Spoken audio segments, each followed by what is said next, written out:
Today's daf is daf Ayin Hey, and we'll begin now on the second line. And the Gemara quotes the Mishnah. The Mishnah says, "Ein solinus haPesach velo al ha'askala." We don't use a grill because it's made of metal, and there'll be contact between the basar of the Pesach and the grill, and the heat of the grill of the metal will heat up the Korban Pesach and roast it, and therefore it's not tzli h. And then the Mishnah quotes a Maisa, a story of Rabbi Gamliel, who told his Eved Tavi to go ahead and roast the Korban Pesach on the grill, on this askal. The Gemara asks Maisa Listar, you quoting a story in order to contradict what you said? And the Gemara answers, Chisuri Mechzer v'Hachik Toni. Here's how we have to read the Mishnah. The im askala menukeves mutter. And the Mishnah is adding here two categories of askala. There's one askala which is not perforated, and that's osur, because we were afraid, as we said before, that the tzli will be a result of the contact with the barzel, the metal of the grill, as opposed to menukeves. In the case of menukeves, the way it's structured is that those parts of the metal are on the sides, and the Korban Pesach, the lamb, is suspended in midair by the spit, so that there's direct contact and roasting from the H onto the Korban Pesach. And that's Amar Rabbi Yitzchak. That's where the Mishnah quotes Ma'aser Gamliel Shamalitavi Avdot say Utzlei Lanu Asapesach Ala Askala Minu Kebes. And this particular Askala is such that it's kosher for tzli. The Aish comes in contact directly with the basar of the Pesach, and the metal does not come in contact with that. Okay, then. Now we have to mention that back on Daf Chavavam Beis, the Gemara had quoted a machlokus between Rebbe and the Chachamim about the case of Atei Orla. He took wood that was Orla from the trees of the first 3 years, they're Asabana, and he used that wood as fuel. And he took also klipos of egozim, and he took the shells of nuts, and he used that also to burn a fire. And he baked a loaf of bread in that fire, in that oven. And as long as the fire is rising from the klipe orla, then Rebbe says the pas is asur. You can't eat the pas. Why? Because you're benefiting from the heat that was generated by atzei orla. So when you eat this pas, indirectly, you are nene from isuri hana, from the klipe orla. And the question is, what happens according to Rebbe if you are masalik, you remove the klipe orla from the oven, and all you're left with is the heat that was generated, and now it's trapped inside the oven, and then you put your dough inside that oven, and it baked the bread. Rav Chinina bar Idi Rav Ada bar Av. Tanur sheisiko beklipe orla ugrafo v'ofabo sapas. Grafo means he shoveled it out. He took out whatever klipe egozim of orla were formerly inside the oven. He took them out. He shoveled them out. And now he bakes his bread in the heat that was generated by the klipe orla, but there's no direct contact between the bread, the dough that he's baking, and the klipe orla. Is l'divrei ha'otzer, according to Rebbe, who says that if you bake bread with the fuel of klipe orla in the oven, then the pas is asura. Mahu, what's the din in this case? Amar le hapas muteres. So Rav Ada says that Rebbe in this case, where he took the klipe orla out of the oven, would agree that you're allowed to eat the pas. And now we're up to Amar le. So let's just make sure everybody has the place. We are on Daf Ayin Hey and Aleph. And we're about 15 lines down from the top of the Amud, and you'll see that the first two words in the line, Hapas Muteris. Amalei. Now Rav Chinina comes back to raise the following objection to Rav Ada bar Ava's ruling that you're allowed to eat this bread that was baked in an oven that was heated up by Klipe Arla. Amar Rav Chinina Saba, Amar Rav Asi, Amar Rav Yochanan. We have a tradition that goes back to Rav Yochanan that Tanur, if you have an oven, Sheisiko, that he used fuel from these pieces of wood of eitzim, gurafo, and then he took out whatever coals were left from the burning eitzim, vitzola boas hapesach, and the heat that was trapped in the oven would now roast the korban pesach. And Rav Yochanan is quoted as saying, "Ein zet sliach." You're not allowed to eat this korban pesach because it was not heated up by an H. Where is the H? There is no H. There's dry heat, very hot chom that's inside, trapped inside the oven, but there's no fire because the eitzim that were on fire were removed from the oven. Shedemar, and Rabbi Yochanan quotes the pasuk in Parshas Bo, V'yachluas habatzav alayla zet sli H. The Torah says you need sli H. You're not allowed to eat mevuchal, cooked, ki im sli H. Now, in this pasuk, the phrase tzli H appears not once, but twice, in two psukim contiguous one to the other. Shtei pamim. Why did the Torah re-emphasize tzli H? And the answer is, the Torah wants to tell you that you need to see the fire, and that the korban pesach has to be roasted directly from the fire. If the fire was removed from the oven, even though the heat that was generated by the fire is heating up the korban pesach, the roasting is a result of the heat that was generated by a fire, but there is no fire now in the oven, then it's not called tzliach. But this is only because the Torah repeated the word tzliach twice. And the Gemara now analyzes Rabbi Yochanan. Taima, why did Rabbi Yochanan say that once you took out the eitzim from the tanur, you could no longer roast the korban pesach in that oven? That's because the gali rachman tzliach tei pa'amim is a special ribui of tzliach, that you need a real complete tzliach, a super duper tzliach. Hello gali rachman. If the Torah just said tzliach alone one time, and we had no upgrade of a special demand of tzliach that we find in korban pesach, then Ava Mina conclusion would have been tzliachu, that even though you removed the H and the eitzim from the tanur at the time that you roasted your korban pesach, but nevertheless it's considered tzliach. Why? Because the roasting is a result of the H. The H was there. It generated a heat inside the oven. You remove the H, but you're left with the heat that was generated by the H. Anything you roast in the heat that was generated by the H, it's called tzliach. We exclude that in korban pesach, but only by virtue of a special miyut, because the Torah repeats itself and says tzliach. If this be the case, that you can consider something tzliach, it's roasted by the fire, even though the fire was removed from the oven, because the heat that's roasting that is a result of the Eish, then in the case where he takes klipe arla, which is aser bana, and he burns them as fuel, and he heats up the oven, and now he puts the dough in the oven and bakes his bread, that bread has to be asura.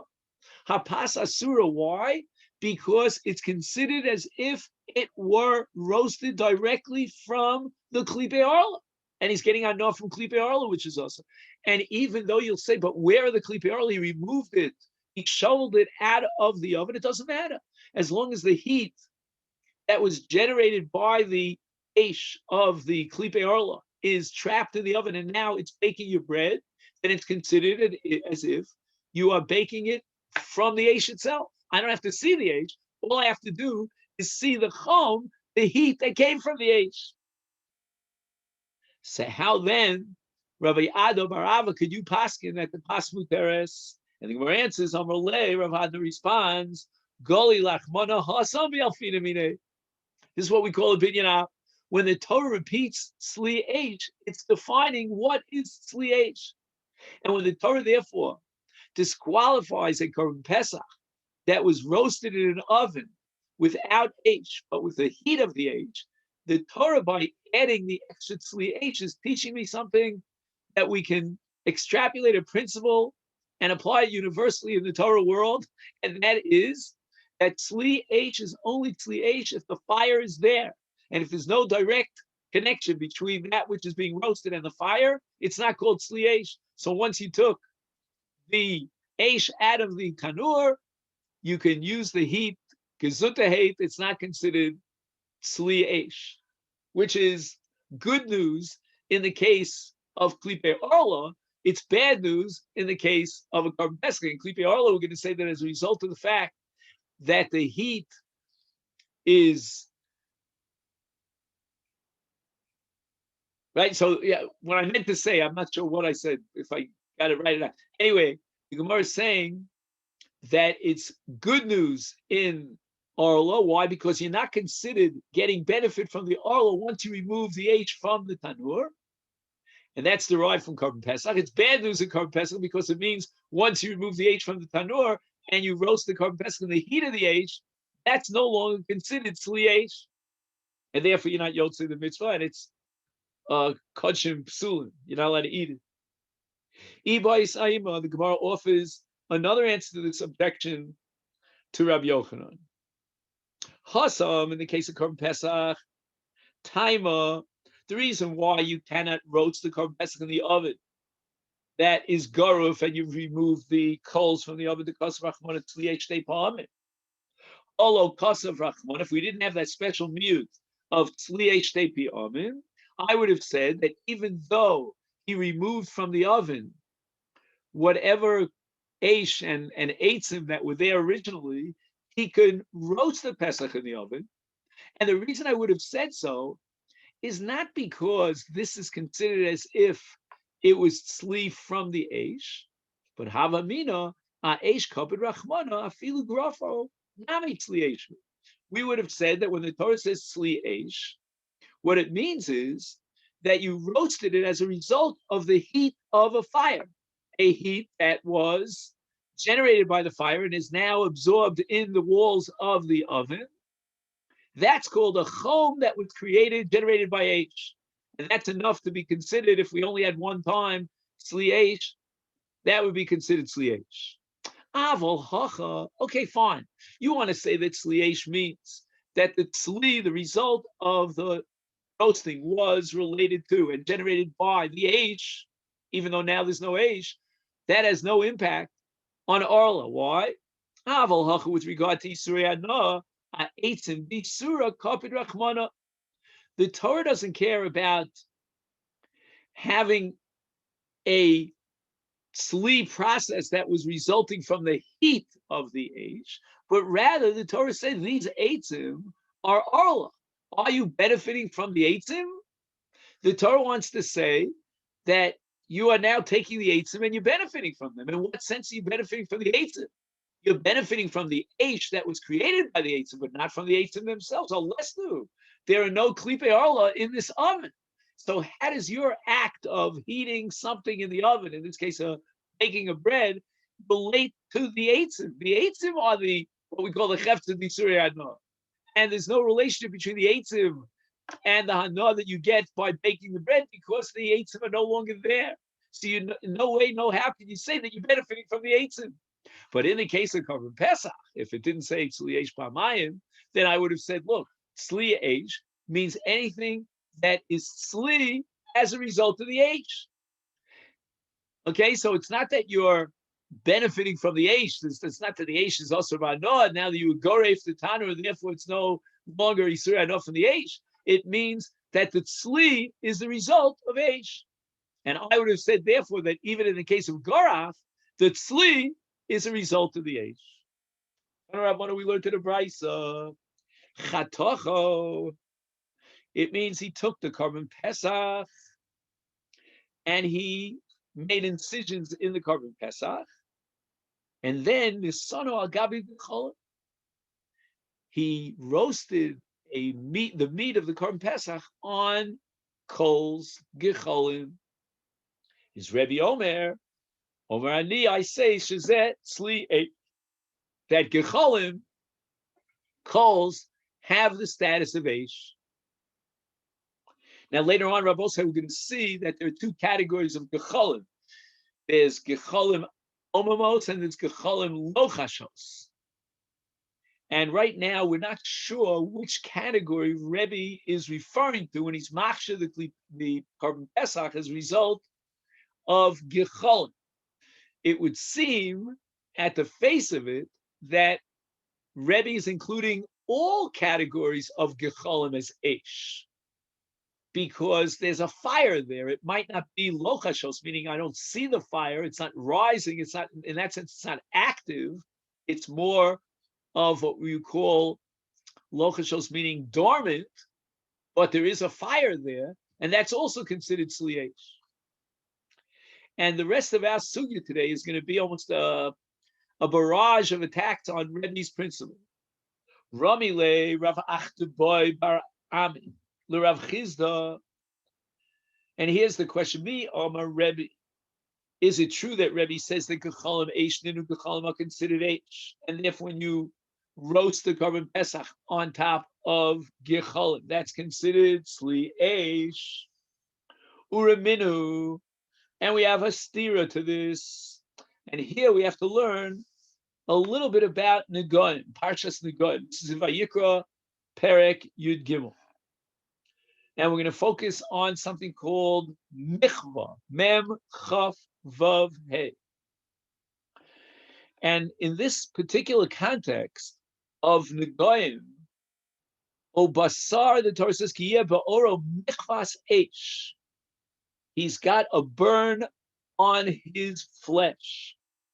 V'hoisa michyas hamichva baheres.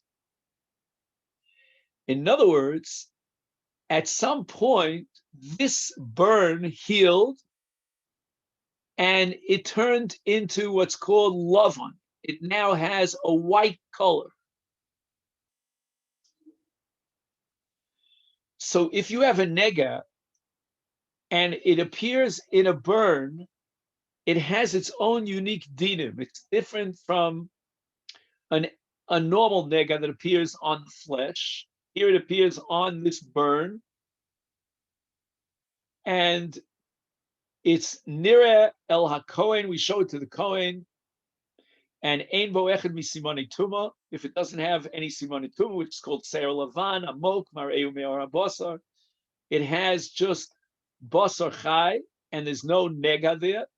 He needs hezger shivas yamim, and after shivas yamim, if he sees a suman tuma or pasha nega spreads, then the kohen is mitamahin.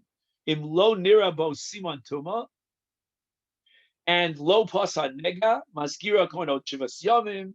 And after the second hezger of Shivas Yomim, if he doesn't see a siman toma and there's no pasha nega, then the kohen could be mitaring. As opposed to a nega hanira b'makom kvia.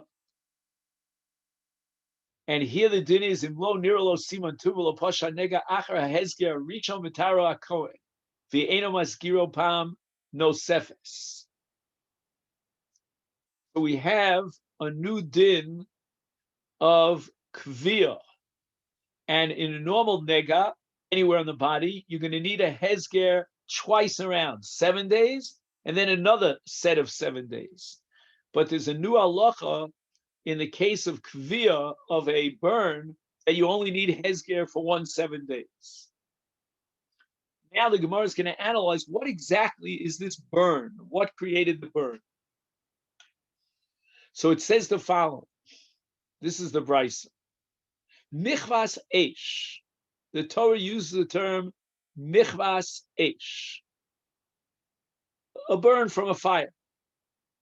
Ainly ela shenichva be'esh. There are many ways, unfortunately, that a person could burn their bodies.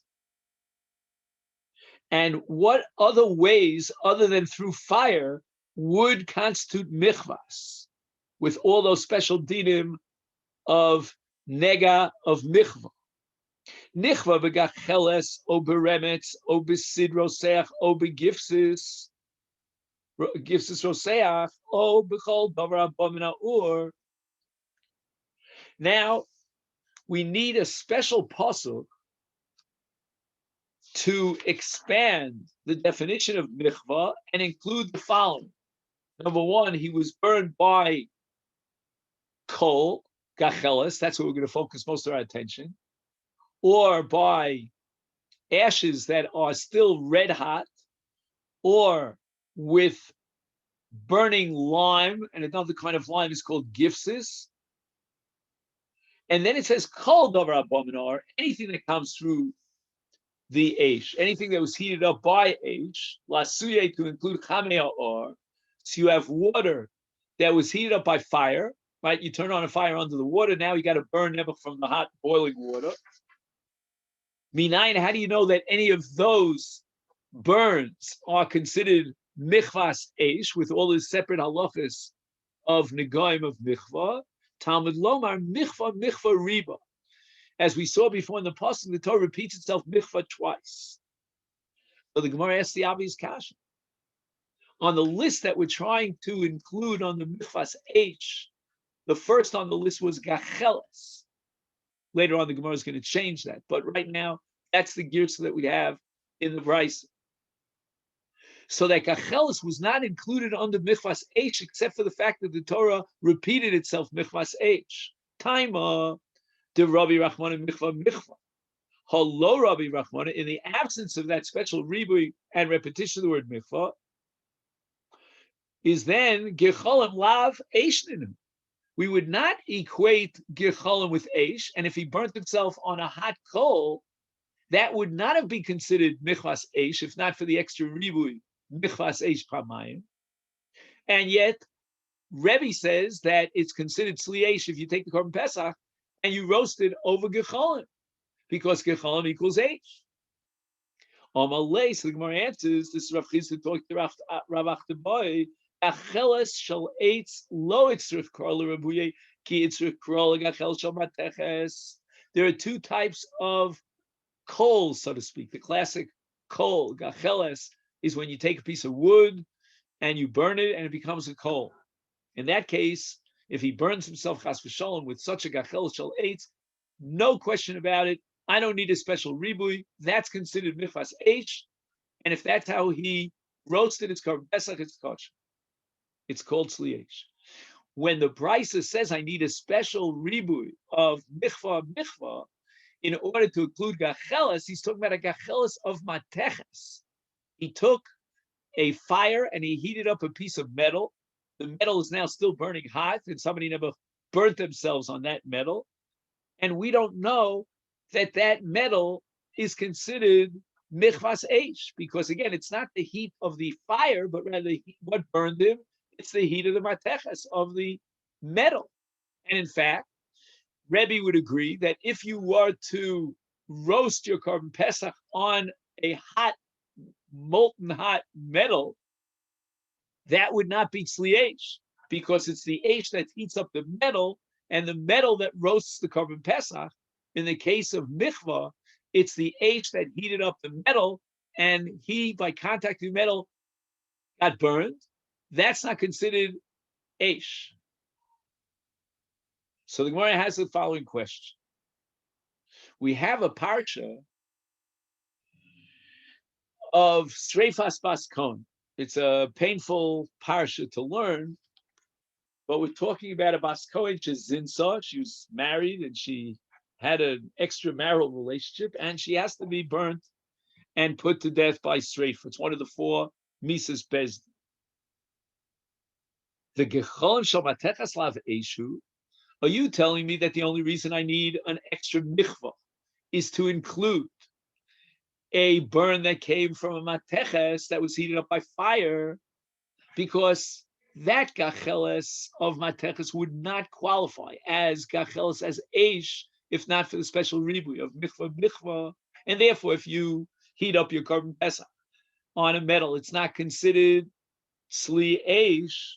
Volagabi bas kohen dechsiv ba eish tisaret. The Torah requires eish, and yet Omer of Masna or Matana Psila shel Aver Hayu Osinla. They melted down a hard piece of lead, and that would produce some sort of a liquid, a liquefied mass. And they opened up her mouth and they poured and it burnt the insides of her body. But in any event, the Torah says Aish, and yet we use hot, molten, liquefied metal that was heated by fire. So that also is considered Aish. Why do you tell me that no, molten metal is not considered Aish? You see, it's Aish for the pasuk of Aish Tisare, and that's how we indeed put the Bas Kohen into death. The case of Sreisus Bas Kohen is different. The Amar Kra, the Torah says, Ba'esh Tisare. It doesn't say Tisaref Ba'esh. If it would have said Tisaref Ba'esh, it's telling you that the only Sreifa that we recognize is Eish, and Mateches would not qualify as Eish. But since the Torah says Ba'esh, and then it says Tisaref, the Tisaref is sort of like a ribui. Rashi says it's an extra word in the pasuk to expand beyond H. L'rabos kol sreifos habos min ha'esh. So if you heated up a piece of metal with H, then that's considered ba'esh tisarif. That metal itself could be considered like an H only because of the separate ribui of tisarif. The Gemara asks, are you telling me that because we have this drasha in the parsha of Sreifas Bas Kohen, that leads us to the conclusion that the only way we can put it to death is by using this psila shel ever? So the Gemara asks, V'kolshkein ba'esh atzma. I don't get it. Why are you telling me in the name of Rav Matana that the only way we can put this woman to death is through this molten, liquefied metal that was heated up by Aish? Why not put it to death with Aish itself? Nakifla b'chaviles moros v'nakla. We're going to burn wood around her body, and she'll be burnt. So Gemara answers, Asya Sreifa, we have Xeris Shava from Bnei Aaron. With regard to the death of Nadav Avihu, the Torah says, and I'll quote the Pasuk of Vayikra Perek Yud, Achechem kol beis Yisrael yivku es hasreifa asher saraf Hashem. And what does it mean, hasreifa asher saraf Hashem? Ma'alahalan, in the case of a sreifa asher saraf Hashem, when this fire came down from heaven and burned Nadav Avihu the Bnei Aaron, is Sreifas Neshama v'Guf Kayam. HaKadosh Baruch Hu burns the Neshama, that's the life force of man, but the Guf itself remains Chai v'Kayam.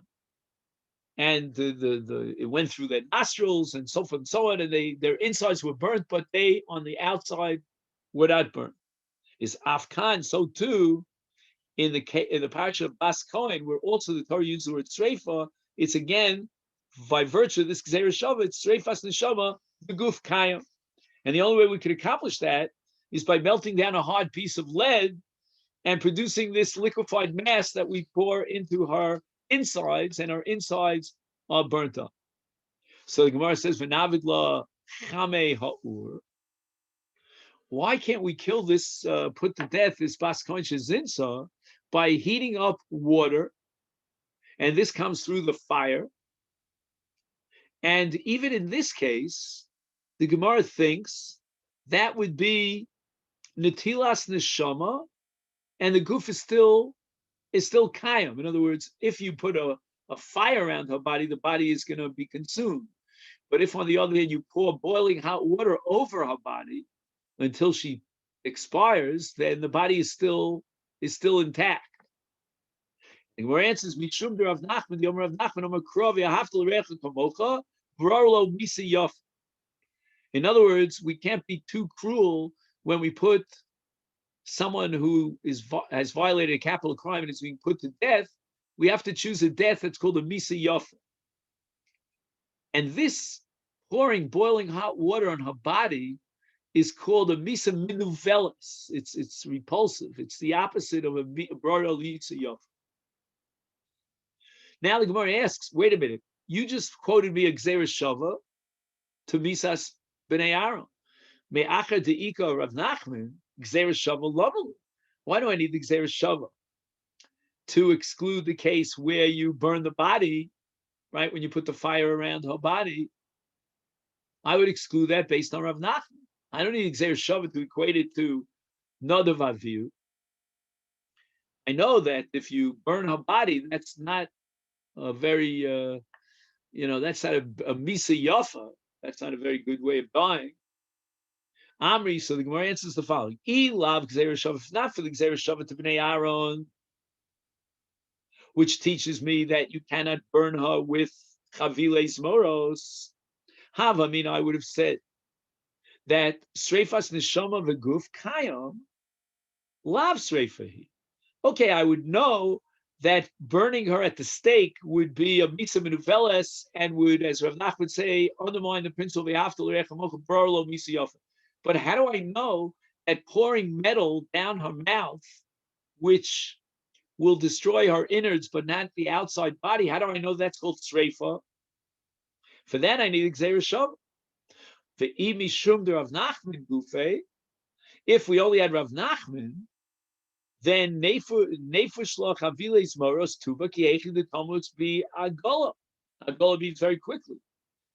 In other words, if you want to know what misa yafa is, the instantaneous death would be considered a misa yafa. So we could theoretically burn her at a stake in a way that she'll die immediately because there's so much ribui zmoros and the aish is such a burning fire. How do you know that we do not fulfill the mitzvah b'eshti sorei by burning the outside of our body so our body goes up and is consumed? Kamashmon. For that I need the Gzeres Shava to Bnei Aaron, that it's got to be misas haneshama v'aguf kain. Now the Gemara asks, we brought a drasha before b'eshti sorei to tell me that there are other forms of sreifa, the ela ba'esh lanoli. Why do we have this ribui of tisarev that includes and expands the scope, that sreifas bas kohen could be achieved through any davar shesorev, is ba'esh lanoli? The word ba'esh is confusing. It sounds like you have to use fire, and now we're saying no. You could take molten liquid metal, lead, and that's enough. So why did you write the word H, and then you had to include this molten liquid by virtue of the extra word tisaref? Leave out the word H. Lafuke avar meikara lemait oferish motzino sameakar. There are two types of hot lead that can lead to the death of a person. One is hot lead that is mechanically, or shall we say artificially heated up. It's not hot in its natural state because we had to put it into the fire and created that liquefied mass. And then there's something called aver meikaro, that in nature, in the ground itself, you will find aver rosachas. You will find, maybe it's heated up by the sun. I'm not sure exactly how it's naturally hot. And for that, the Torah had to add the word ba'esh, that the heat of this metal was a result of an esh. Amalei Rabbi Yirmiyah Rabbi Zera. Now we're going back to the case of Bas Kohen, that the pasuk says tisaref, and that expands your definition of sreifa to include anything that was heated up by age, like this liquefied metal. Amalei Rabbi Yirmiyah Rabbi Zera v'chol heicha d'ksiv ba'esh tisaref. Are you telling me that whenever it says ba'esh tisaref, and the extra word tisaref teaches me that we expand l'rabos kol sreifos abos machmas eshu, it includes anything that was heated up by Eish, that's also called Baish Tisarev. Bahal legabi parim hanisrafim. So here we're talking about Par Kohen Moshiach or Par Helim Davar Shel Tzibur. These are called parim nisrafim. They are karbonos chatos, and we're going to take the dam and we're going to do hazah inside the heichal, and then afterwards we're going to burn the chatos, the chsiv bahu, and the Torah says Vayikra Perek Daled v'saraf oso al eitzim ba'esh. So we see that the pasuk says both v'saraf and ba'esh, and now according to your reasoning, that whenever it says these two words ba'esh tisaref, like in the parsha of Bas Kohen Shezinsa, it includes anything that was heated up by a fire. But yet, Tanya, we learned in the Brisa ba'esh, that when the Torah says ba'esh, as far as the mitzvah of parim hanisrafim, v'lo sid roseach, v'lo begafsis roseach. In other words, we don't use lime that was heated up by fire to burn the para. So we see that even though it says ba'esh and tisarf in the same pasuk, it's not including all forms of H, meaning indirect when something was heated up by H. Amalei, so Reb Zeri answers Reb Yirmiyah, Achi Hashta, you're making a mistake. There's a big difference. Hasam in the parasha Bas Kohen Ksiv, ba'esh, vehadar tisarev. So that the word tisarev is now coming to expand the scope of ba'esh. It's a ribui. L'rabos kol sreifot habos machmasesh, anything that was heated up by a fire. Aval hachmad, here, in the case of parim nisrafim, ksiv, the order is reversed. The word v'sarif comes first, and ba'esh comes second. The pasuk says v'saraf oso ala eitzim, and what's considered v'saraf? Ba'esh. The last word of the pasuk is ba'esh. That's coming to specify and restrict that sreifa here has to be ba'esh. Lebasof eish, lemeimer the eish in midi achrini lo. That the Torah specifies what kind of sreifa, it's got to be eish. The word eish at the end of the pasuk excludes any kind of eish. So the Gemara asks, are you telling me that we can't derive in the parim nisrafim from v'saraf a ribui for all kinds of sreifa? Hasam nami, if you read the pasuk carefully, ksiv, it says sreifa lebasof.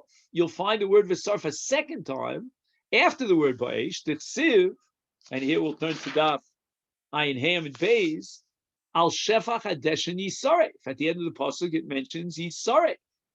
So therefore, the word yisaref, which now is repeated at the end of the pasuk after h, should be used as a ribui, just as we did in the case of Sreifas Bas Kohen.